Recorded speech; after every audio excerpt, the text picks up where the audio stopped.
Hi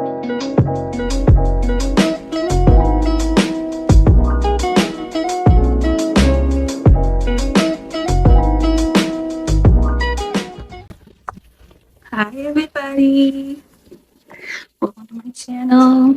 If you are new here, I just became a mom a little over a month ago. I would like to formally introduce everyone to baby King Carter Forming Council. He just ate, so he is not plumb out. Yeah, so I'm gonna sit right here and we are gonna talk about my labor and delivery. Got my phone here for notes, but so, if you guys are new to my channel, my mom came down to Florida to be with me when I had him. I kept saying and praying that I didn't want to go into labor until after she got here. I wanted to go in labor the day she got here so we could spend all our time together with him instead of waiting for him to come. So, she got here on Saturday around 1 ish. I went into labor around 10:30, 11 o'clock. I started telling them that I was feeling crampy. And, it just felt like period cramps. I didn't think anything of it. A couple hours later, I went to the bathroom, and when I wiped, there was blood. It wasn't bloody show, it was blood. So I came back to the room. I told mom and my boyfriend, I said, I'm bleeding. I said, it wasn't a lot, but when I wiped, there was blood. So mom was like, how much? And I was like, I don't know. She was like, go wipe again. So I went and wiped again. Didn't even use the bathroom. I just wiped. And there was a lot of blood on the tissue. So I brought the tissue in to show them. And I was like, we're going. So we didn't even grab our bags. We didn't grab the car seat. We just put our shoes on, put some clothes on, and we went to the hospital. It was midnight. So I think they kept me for like 2 or 3 hours. They checked me. I was about 2 centimeters dilated. I wasn't in too much pain. I didn't want any pain medicine. So they discharged me. They sent me home. Got home. We tried to lay down. Mom laid down, Khalil laid down, they went to sleep. I tried to lay down and go to sleep. I couldn't go to sleep because I was having contractions. What I now know were contractions. Um, but they progressed while I was in the hospital, but they weren't horrible. But once I got home, tried to lay down and get comfortable, I couldn't. So I laid in the bed for a few hours. Once they started to get, to the point where I felt like I couldn't lay down, I got up. I put my knees on the floor. I leaned over the bed like this on all fours, and I rocked my bottom side to side through the contractions. I also had a comb in my hand, so every time I started contracting, I would squeeze the comb, try to take my mind off the contraction itself. Um, and I did that for a few hours. But then they started to pick up some more. So I was like, okay. I went to the bathroom and I ran me a bath. I went and sat in the bath. I think I sat in the bath for maybe 15, 20 minutes. I took my phone with me, started a movie, and I was in the bathtub again, just rocking through it. Had my comb, I was squeezing my comb, rocking through it. And eventually that wasn't helping either. So I got out the bath, came back in the room, got back on all fours, tried to get back in the bed. And I think about 6:30, they were so bad that I was groaning. And I ended up waking Khalil up groaning. I tried my hardest not to wake them up because I knew they were going to need their sleep. Well, he woke up to me groaning. So he started rubbing my stomach and telling me that I had this and all that stuff. And then I woke my mom up and she came over and she was like, what's going on? And I was like, da da da da da. She was like, are you ready to go? I was like, yes. So we all got up, we got dressed. My mom braided my hair for me. That morning, I sat on my yoga ball and bounced while she braided my hair for me. We packed up the truck and we went on to the hospital. I think we got to the hospital around 9:30-ish. They took me to triage. I was in triage for maybe 15 minutes. They got me in a room. And when they got there, I was 5 centimeters dilated. So about an hour later, the contractions were so bad that I was like, okay, I need something, but I don't want to jump straight to worst case scenario. I don't want the epidural. I just need something to help me boost off so they put me on the gas. So around 1 o'clock, things started to get, serious. Pain was there. I was getting to the point where I was groaning and moaning. I wasn't hollering, but, it was getting to the point where I couldn't quietly contract. So the nurse came in and she checked me. Uh-oh, you lost a name. The nurse came in and she checked me at 1 o'clock, and then she left out to do, I don't remember what, but when she came back, right before she came back at 1:05, my water broke. I remember feeling, they said it was like you peed yourself. No, it was not. It was like an ocean opened out of my cooter cot. So it started flowing, and I was like, and it was warm. It was the weirdest thing. It just out of nowhere, warm going. And I was like, my water just broke, my water just broke, my water just broke. She came back in.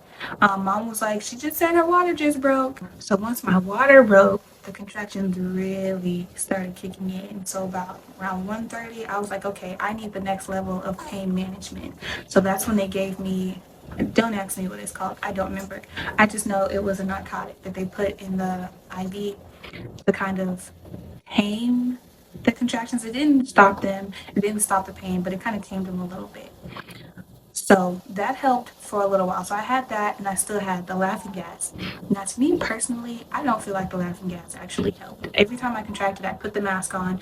Mom told me to breathe in for 4 seconds, exhale for 4 seconds. So I would breathe. I feel like the mask is just to trick your brain into breathing through the contraction, because I don't actually feel like it helped me any. It didn't mellow them out. It didn't numb it, none of that. So that just, I feel like that was a waste. So about 10 minutes after getting the meds and about 40 minutes after my water broke, um, I got my cervix checked again, and I was only at a 7.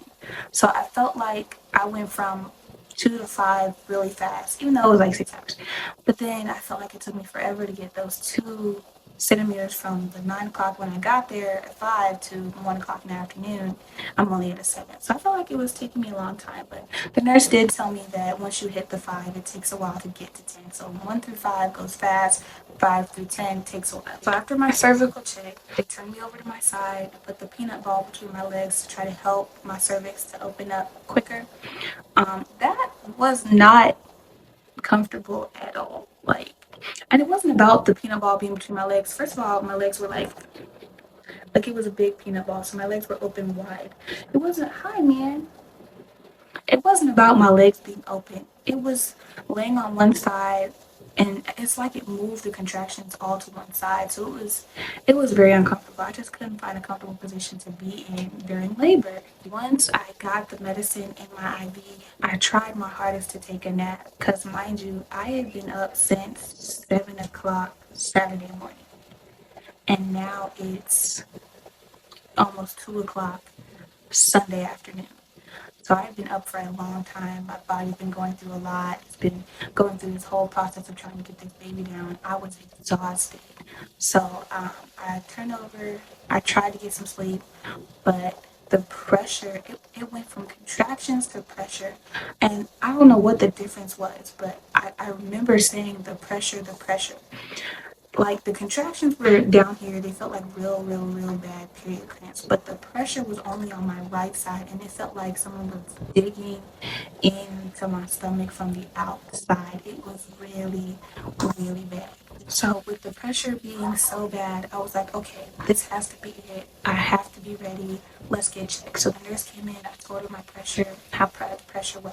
She asked me if I wanted her to check. I said yes. So she checked, and I was at a 9.5. Hearing 9.5, I was relieved, because I just knew in the back of my mind it was only a matter of minutes. I was going to be pushing, and my baby boy was going to be here, and the worst of it was going to be over. No. Okay, come. I sat at a 9.5 for 8 hours in total. It was really bad. And that whole time, it was just pressure on my side. So they kept saying that one piece of my cervix was still connected or whatever. It hadn't detached or whatever it was supposed to do, so I could push him out. And that left me at that 9.5. Well, they checked. An hour later, they checked again. And an hour later, they checked again. And I was still 9.5. So they flipped me with the peanut ball. And they flipped me again. They kept the peanut ball between my legs. They sat me up. They suggested I get on the ball. I didn't want to get out of the bed. I felt like laying down was my best bet, but neither side was comfortable. So they kept flipping me with the peanut ball, trying to get, my cervix open, and it just was not working. So I was stuck at 9.5 for a long time. So being at 9.5 for, I think I was at 9.5 for 2 or 3 hours, and I couldn't do it anymore. The pain was so bad. I asked the nurse, I said, is there anything else we can do? Because she'd already, you're pooping. So I asked the nurse, I said, is there anything else I can do? She already gave me the gas. She already gave me the drug in my IV, and she said she couldn't give me another dose of that because of how the drug works. If she gave me another dose when he came out, he wasn't going to be breathing. He was going to need oxygen. So we couldn't do that. We weren't doing that. But she never said I could get the epidural. So a little while later, maybe 15, 20 minutes later, I was like, okay, I'm ready to push. She said, you can't push yet. Your cervix isn't ready. If you push now, you risk hurting your cervix. And if you do that, you can't have any more children. Y'all, the pressure was so bad. I was ready to say, forget it. I don't care. One child will be it. He'll be your only child. Khalil, I'm sorry. You're only going to have one kid. I couldn't do it anymore. So I asked her, I said, I want the epidural. It didn't even cross my mind that I was too far along for it. She went out, she asked, she said, okay, they'll be in here to give it to you. I think it took them 10 minutes to come prep me. I had a contraction right before it started. But luckily, while she was doing the epidural, I didn't have a contraction. So I got the epidural and I passed out. I went to sleep. Mom said the nurse came in to give me my catheter. She said she asked me or told me she was going to do it. Mom says I agreed. I don't remember agreeing. I don't remember getting the catheter. I don't remember the nurse coming back in. I just remember sleeping hard. That epidural was so lovely, y'all. I didn't feel anything after that. I could feel my arms and my face. I didn't feel anything else. My stomach wasn't hurting. The contractions weren't there. The pressure wasn't there. I couldn't move my legs. Couldn't look at my toes. It was, it was weird, but it was good. So after the epidural, I really don't remember a lot, and thank God my mom was taking notes because I wouldn't remember any of this. I have my phone here helping me with my notes because I don't remember too much, but thank God for my mom. She took the notes down for me so I could be able to tell y'all the story. But after the epidural, I really don't remember a lot. I remember sleeping. I remember sleeping. But about 30 minutes after getting the epidural, they came and checked me again, and I was still sitting at a 9.5. So not too long after that, they had a surgeon come in and talk to me. And the moment he said that he was the guy that did the C-sections, I was ready to bust out and cry. I was ready to lose my mind because my number one thing, I did not want to have to have a C-section. Giving in on medicine and having an epidural, that was one thing, especially being stuck in 9.5 for hours. But I did not want to have a C-section under any circumstances. I did not want to have a C-section. And I'm not saying there's anything wrong with having a C-section. I just personally do not like having surgery. And the thought of having to be awake for surgery really, really scared me. And then to make it worse, only one person would have been able to be with me. So Khalil would have been in there while he was being born.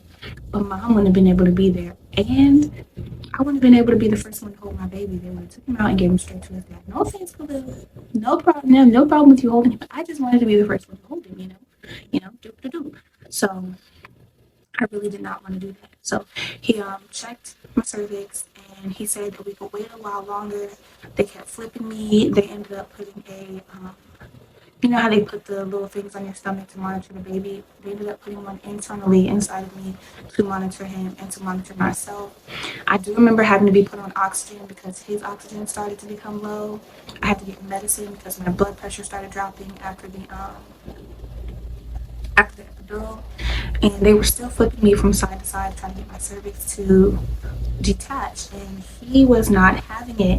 When they laid me on my left side, he was not having it. His heart rate would drop, he'd start moving, so they'd have to flip me back over to my right side to bring his heart rate back up. He was just being a stubborn little chicken. Yes, you were a stubborn little chicken. So after being stuck at 9.5 for 8 hours and some change, the surgeon came in and did an ultrasound, checked to make sure he was in position. He checked to make sure my cervix had detached, and he said that I was ready to push, which was great.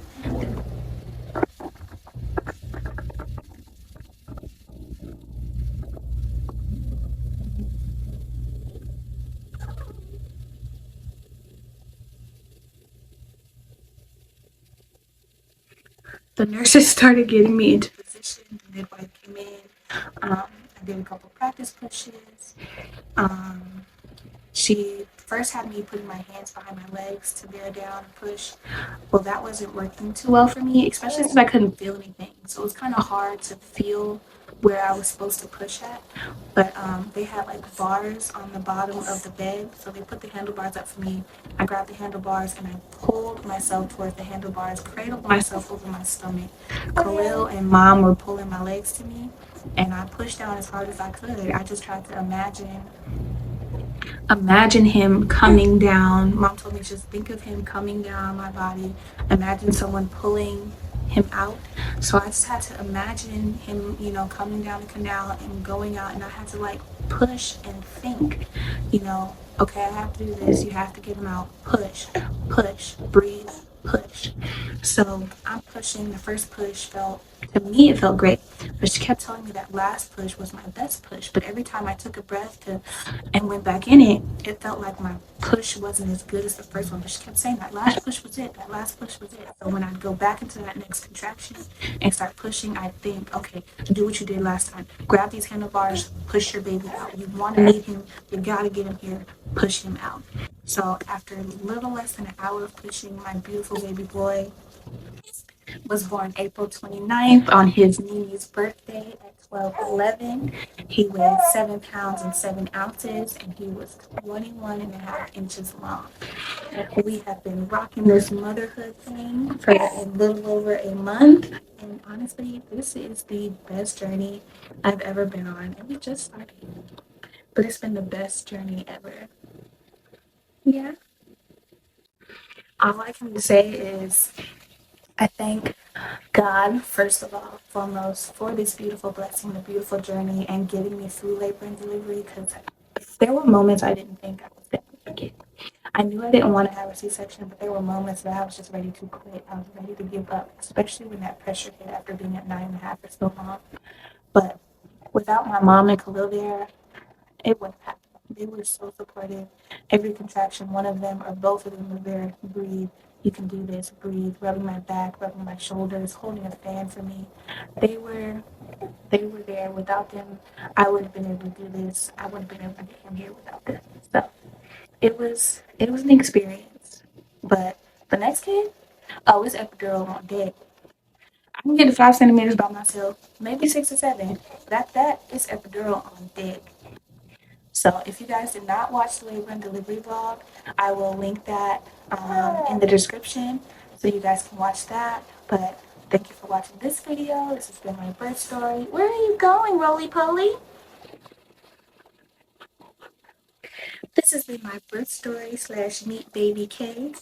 We thank you guys for watching. We love you. We appreciate you. And we will see you in the next video. Come on, say bye. Tell the camera, say bye. Bye. What we do every nation and show me what we do.